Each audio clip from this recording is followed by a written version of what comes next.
As the fight against HIV and AIDS continues on the global stage, here at home, head of National HIV, AIDS and Infectious Disease Program, Dr. Nakia Forbes, says while those receiving free medication who have tested positive for the disease have increased in the Bahamas has still recorded a drastic decline of overall positive cases and deaths in the last 10 years. As it relates to the number of people on medication, this has increased over the last 10 years. There's been a 67% increase of the number of people on medications.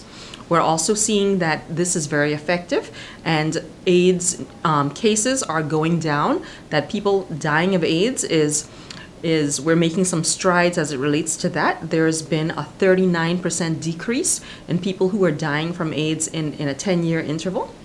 And also, we're also seeing that new cases of HIV are going down, and that's gone down by about 53% in the last 10 years. And the United Nations has a fast-track goal to end the AIDS epidemic by 2030. According to Dr. Forbes, the Bahamas has now diagnosed 94% of people living with HIV and is on the right track to hitting the UN's target by that time.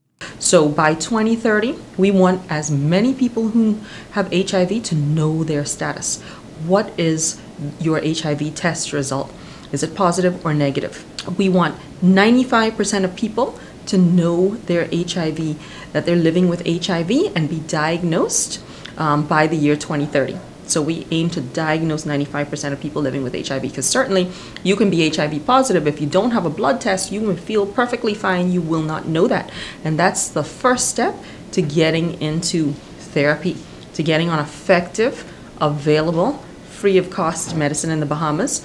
Antiretroviral therapy is what we call it. Statistics show that 73% of persons positive for HIV are on medication.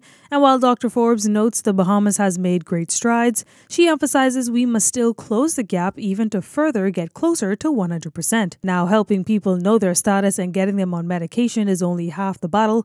As Dr. Forbes says, fighting against stigma is also important. We work very, very hard on that, because there's another aspect of the work that we do, and that's human rights. And it is important that we uphold human rights and that everybody's treated with dignity and respect. And we are fighting against that as well. It's very, very important.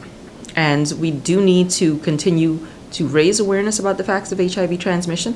And we need to stand up for human rights and speak out against stigma and discrimination and anywhere where people are facing human rights violations and being discriminated against. So we take that work very, very seriously. Tyler Simonet, Eyewitness News.